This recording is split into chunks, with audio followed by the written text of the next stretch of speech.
Hey everybody, welcome back to Rick's Tech Talk. Today I'm going to talk about a product called Underfence, and this will help eliminate weed whacking around your fence and do a lot more than just that, so keep watching.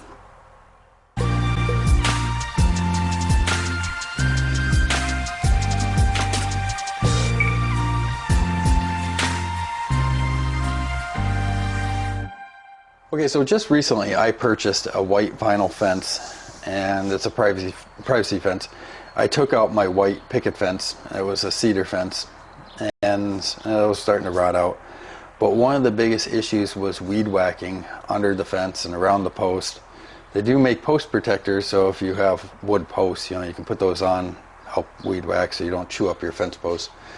But I was just getting tired of doing it, and I figured weed whacking on a vinyl fence is not going to be good for it. And then getting as close as you can with a mower, you will eventually end up hitting one of your posts and probably crack it. So this product here, Underfence, will help eliminate all of that. You need two of these sections, two of these pieces to go for each section of fence. So I think these are 4.5 feet long, and then you take two and they just overlap on top of each other and they butt up against the post. Here's like a little brochure, and it just kind of shows some information about it. And then here's your install guide. So they do make this for chain link fences as well. Instead of having a big giant square on here, you'd have a small, like U-shaped notch out. A couple things to keep in mind when you're thinking about purchasing this: your fence has to be like an inch and a half off the ground. 2 inches would be good, but if your chain link fence is buried in the ground, you're going to want to get it up. You're going to have to slide it up, make sure you got some clearance underneath, because you can see the shape of this thing. So it kind of contours up. So your fence is going to ride right in this channel here. So there's a lot of benefits of this, not just weed whacking and not hitting it with your mower. There's other things. We'll talk about that outside. So let's go outside. I got to weed whack a little bit more, so I'll take you back there and then we'll put some of these pieces in. I'll show you what to look for. So if you haven't installed your vinyl fence yet and you're thinking ahead, I'm gonna have a vinyl fence put in and I'm gonna get this product, well, I'm gonna show you a couple of things to look out for, so you can make sure the installers, when they put your vinyl fence in, they do it right. They kind of goofed on mine, but you would never know unless you were actually installing a product like this, and I'll show you. So let's go outside and weed whack, and then we'll start carrying these pieces out and we'll get them put in. Alright, so we're going to weed whack, try to get some of that so that we can kind of slip it in a little bit easier. But you can see mine's pretty tight. Mine's pretty low to the ground. So hopefully it's still going to be okay. Obviously, lower the fence, harder it's going to be to get these pieces in. So we'll see how this goes.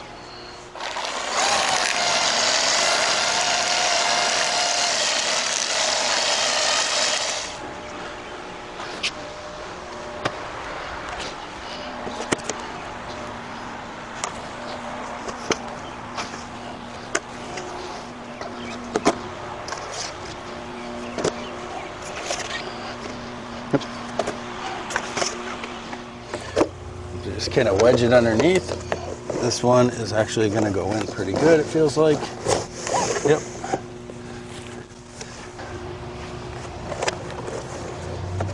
It's that easy.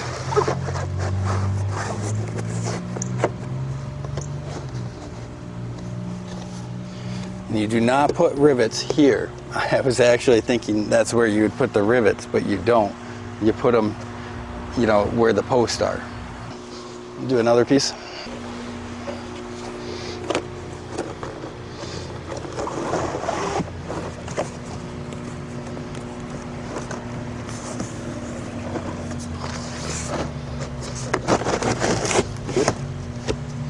So you can see this piece here is not sitting flat against the ground, and that's because the post is cockeyed, which makes it rub up against the plastic here. So these are notched out perfectly.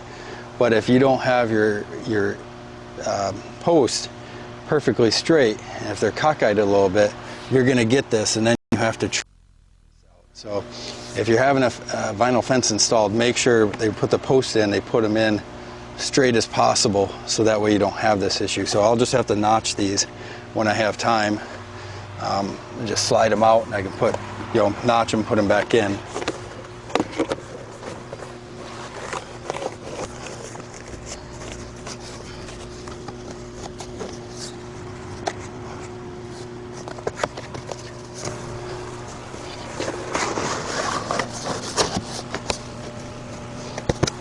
Yeah, I have to say, this side is definitely turning out a lot better than the other side.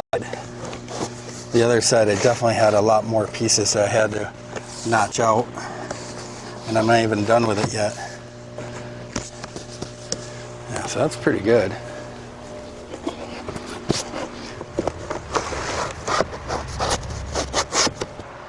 Then at the end, you just have your small caps right here. They just slide over like that, and that way you don't have to weed whack right here. So I'm going to attempt to show you how I'm cutting these pieces for my cockeyed 45 post here. It's not even a 45 really. I came up with a couple of different ideas, but this one worked best. I'm not going to explain it. I'm just going to show you what I'm doing. You can follow along here. I'm just riding along the edge here. There's probably 100 different ways of doing this, but this seems to work best for me. And then I have to kind of make sure that this piece is centered with this, so it's still riding right here in the channel. So now I'm going to come off of the corner here and go straight across the best I can. Like so. And then I'm going to do the same thing on the other side. So as you can see, this piece has already been notched out for this angle, which ended up working out great.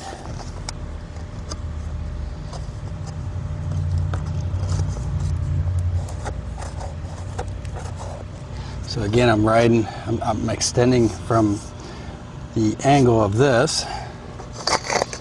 Now I'm going to mark this piece here alongside the edge. Yeah, I got to make sure it's like straight over, or basically straight with this piece. And it looks like, how about there?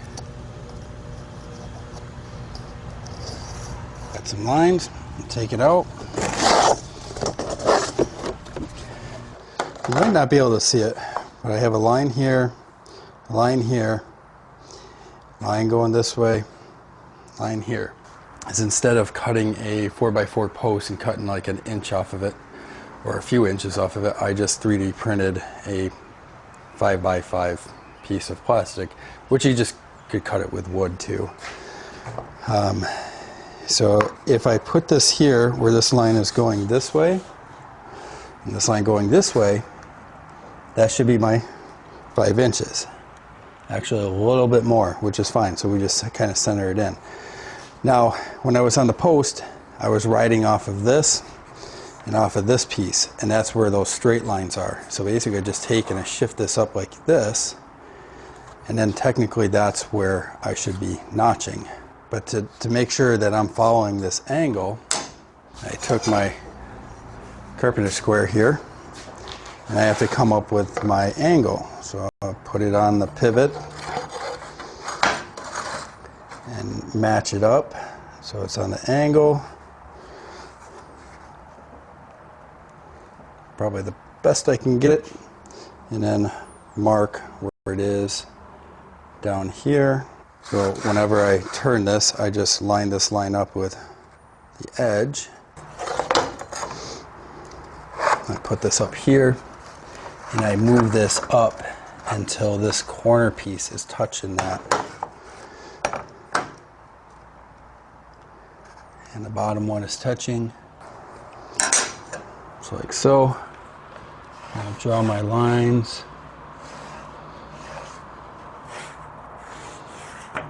So I cut right in here. Now when I cut this, I'm going to use my jigsaw, and you could just cut right up to the line, and kind of come over. But if you actually drill holes here and here, that will actually keep the plastic from ripping if it gets stressed out, because it has a nice curve to it. So if you cut too far this way, and you got some lines there, it's a good possibility that the plastic can just rip. So let's drill a couple holes right here.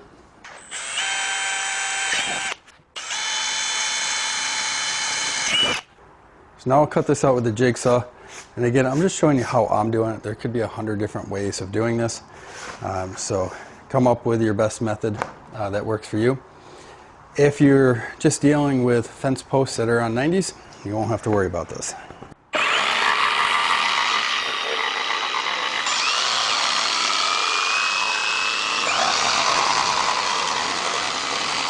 There we go. Very odd looking cutout shape. Let's go see how it fits. For now, so slide this in.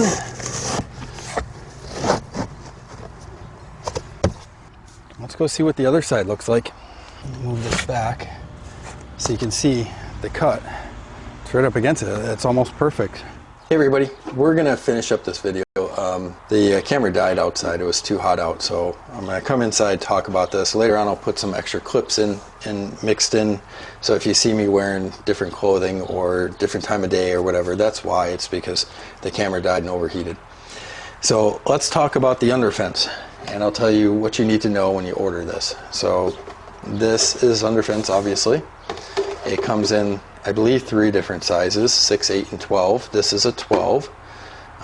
He recommended 12 because if you're mowing, the 8, 2 inches less on each side gets it very close to the fence post, and then you might hit your fence post anyways.